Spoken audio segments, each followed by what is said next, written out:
Hello friends, இன்றைக்கி நம்ம பார்க்க போகிறது கத்திரிக்காய் போட்டு கவலை மீன் குழம்பு வைக்க போகிறோம். கத்திரிக்காய் போட்டு கவலை மீன் குழம்பு வைக்க போகிறோம். அதுக்கு தேவையான பொருள் கவலை மீன், வெங்காயம், கருவேப்பிலை, தக்காளி, எண்ணெய், வெறும் மிளகாத்தூள், கடுகு, வெந்தயம், உப்பு, கத்திரிக்காய், கொத்தமல்லி, பச்சை மிளகாய், புளி, மிளகாத்தூள். வாங்க எப்படி செய்யுதுன்னு பார்த்துக்கலாம். நான் அடுப்பு பற்ற வச்சு பாத்திரம் வச்சுருக்கேன். பாத்திரம் காயுது. நான் எண்ணெய் ஊற்றிக்கிறேன். எண்ணெய் வந்து ஒரு குழி கரண்டி எண்ணெய் ஊற்றுங்க. எண்ணெய் காயட்டும்.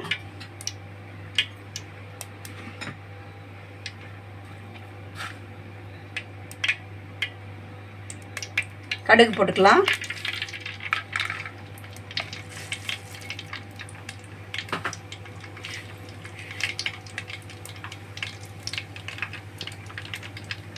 கடுகு பொரியட்டும்.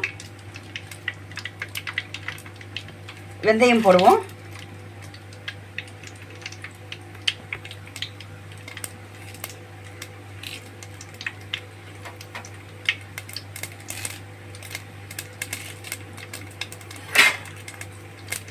கடுகும் வெந்தயமும் பொரியட்டும்.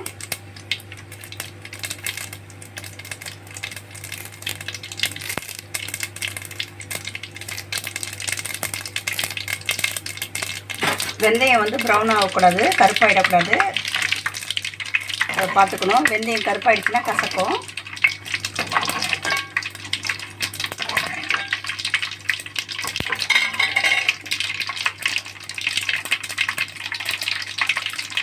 இப்போ கருவேப்பிலை போடலாம். வெங்காயம் போடுவோம்.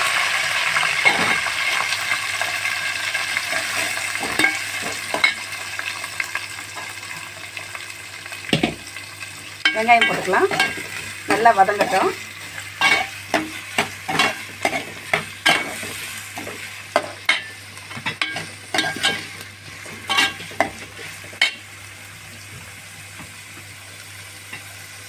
நம்ம கத்திரிக்காய் பாருங்கள், நான் 4 நாளாக அப்படி கட் பண்ணி வச்சுருக்கிறேன். 4 கத்திரிக்காய் போட்டுக்குவோம். இது பாருங்கள், 4 கட் பண்ணி வச்சுருக்கேன். நல்லா வந்து சின்ன சின்ன கத்திரிக்காவாக கொஞ்சம் போட்டுக்குங்க, நல்லாயிருக்கும்.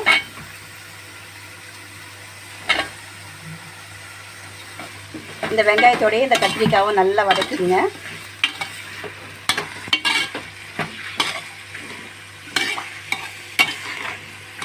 நல்லா வதங்கணும். இப்போ கத்திரிக்காய் நல்லா வதங்கிடுச்சு. இஞ்சி பூண்டு பேஸ்ட் போட்டுக்கலாம். 2 டீஸ்பூன் போட்டுக்கலாம். பெரிய டீஸ்பூனில் 2 டீஸ்பூன் போட்டுக்குங்க. அதுவும் நல்லா வதங்கட்டும். இப்போ நம்ம தக்காளி போட்டுக்கலாம். தக்காளி வந்து நிறையவே போடுங்க தக்காளி, ஏன்னா மீன் குழம்புக்கு தக்காளி தான் நல்லாயிருக்கும், நல்லா டேஸ்ட் கொடுக்கும் உங்களுக்கு. தக்காளி நிறையவே போட்டுக்குங்க. இப்போ இந்த கத்திரிக்காய், இந்த வெங்காயம், இந்த தக்காளி, இஞ்சி பூண்டு பேஸ்ட் நல்லா வதங்கட்டும். தக்காளி நல்லா மேஷ் ஆகணும். நல்லா மேஷ் ஆகிற மாதிரி நல்லா வதக்கிக்குங்க.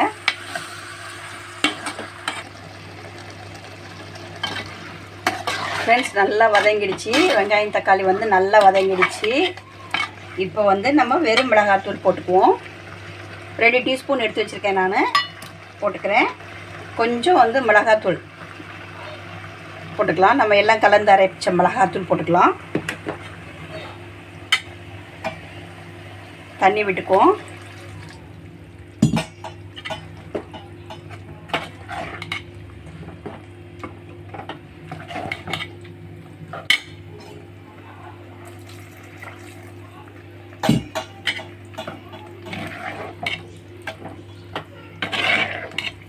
மீன் குழம்பு வந்து ரொம்ப தண்ணியாக வைக்கக்கூடாது, திக்காக தான் வைக்கணும். நல்லாயிருக்கும், அப்போ தான் நல்லா டேஸ்ட்டாக இருக்கும்.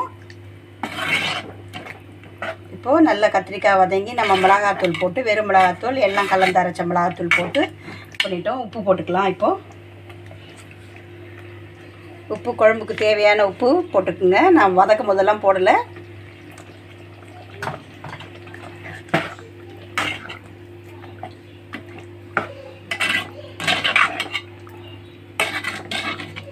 ஏன்னா நம்ம மீன் போட்டோம்னா கொஞ்சம் தண்ணி விடுற மாதிரி தான் இருக்கும். அதனால் நீங்கள் வந்து திக்காகவே வச்சுக்கோங்க. இப்போது பச்சை மிளகாய் போட்டுக்கலாம். பச்சை மிளகாய் தான் மீன் குழம்புக்கு வந்து ஹைலைட்டானதே பச்சை மிளகாய் தான்.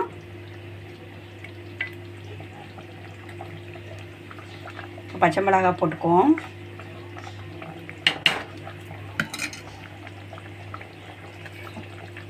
இன்னும் கொஞ்சம் தண்ணி ஊற்றிக்கலாம்.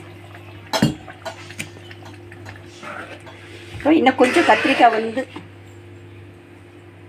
கத்திரிக்காய் வந்து பாதி வதங்கி இருக்குது. இன்னும் கொஞ்சம் பாதி வேகணும். நம்ம போதுமான தண்ணி ஊற்றிருக்கோம், வேகட்டும்.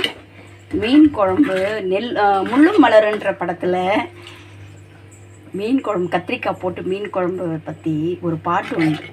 நித்த நித்த நெல்ல சோறு நெய்மணக்கும் கத்திரிக்காய்ன்ற ஒரு பாட்டு உண்டு. அது மாதிரி மீன் குழம்புல நம்ம இந்த சின்ன சின்ன கத்திரிக்காய் போட்டோம்னா அந்த மீனில் இருக்கிற மனம் வந்து இந்த கத்திரிக்காயிலையும் ஒட்டிக்கும். அந்த டேஸ்ட்டு வந்து இந்த கத்திரிக்காயிலையும் இருக்கும். அப்படி ஒரு டேஸ்ட் இருக்கும் இந்த மீன் குழம்புக்கு. நீங்கள் அந்த பாட்டு பாருங்கள், ரஜினி நடிச்சிருப்பாங்க முள்ளும் மலருன்ற படத்தில். நித்த நித்த நெல் சோறுன்ற பாட்டு ட்ரை பண்ணி பாருங்கள். இந்த மாதிரி மீன் குழம்பு நீங்கள் ட்ரை பண்ணி பாருங்கள் ஃப்ரெண்ட்ஸ். எனக்கு கமெண்ட்டில் தெரிவிங்க. இப்போ வேகட்டும், பார்க்கலாம். இப்போ பாருங்கள், எல்லாமே கத்திரிக்காய் நல்லா வதங்கிடுச்சு. கத்திரிக்காயெலாம் நல்லா வதங்கி நல்லா வெந்துருச்சு. நான் திக்காக தான் வச்சுருக்கேன் மீன் குழம்பு. இப்போ கத்திரிக்காய் வெந்துருச்சு. நம்ம வந்து புளி ஊற்றிக்கலாம். நீங்கள் கத்திரிக்காய் வேகிறதுக்கு முன்னாடி புளி ஊற்றிடாதீங்க, கத்திரிக்காய் வேகாமல் போயிடும். கத்திரிக்காய் வெந்த உடனே புளி ஊற்றுங்க.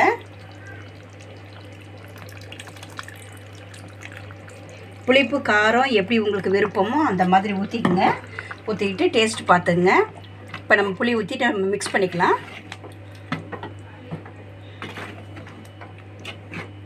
இப்போ வந்து ஒரு ஜஸ்ட்டு ஒரு கொதி வரட்டும். நம்ம மீன் போட்டுக்கலாம். ஒரு கொதி வரட்டும், பார்க்கலாம். இப்போ நான் புளி ஊற்றிட்டேன். புளி ஊற்றின பிறகு ஒரு கொதி வருது. இப்போ நம்ம மீன் போட்டுக்கலாம். நான் மீன் வந்து ஆஞ்சி நல்ல மஞ்சத்தூள் உப்புலாம் போட்டு அலம்பி வச்சுருக்கேன். போட்டுக்கலாம்.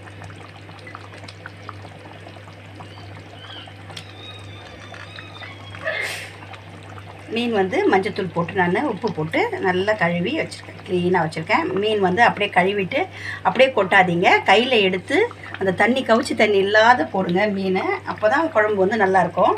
நம்ம என்ன தான் அலம்புனாலும் அதில் தண்ணி இருக்கும், அப்படியே போடாதீங்க.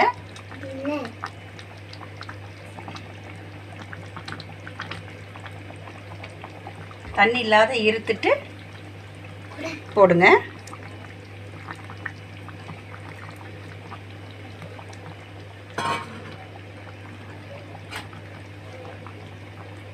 நம்ம ஜஸ்ட்டு ப்ரெஸ் பண்ணிக்கலாம். நம்ம ஜஸ்ட்டு வந்து ப்ரெஸ் பண்ணி விட்டுப்போம். இது வந்து ரொம்ப நேரம் வேக வேண்டாம். சும்மா ஒரு கொதி கொதிச்சாவே போதும். சின்ன மீன் தான் அது, டக்குன்னு வெந்துடும். அதனால் ஒரு கொதி கொதித்த உடனே போதும், நம்ம இறக்கிடலாம். ஒரு கொதி வரட்டும் ஃப்ரெண்ட்ஸ், பார்க்கலாம். இப்போது கத்திரிக்காய் போட்டு கவலை மீன் குழம்பு ரெடிங்க. ஒரு கொதி கொதிச்சிடுச்சு. சின்ன சின்ன மீன் தான், அது ஒரு கொதிலே வெந்துடும், போதுமானது. இப்போ நம்ம கொத்தமல்லி போட்டு கார்னிஷ் பண்ணிவிடுவோம்.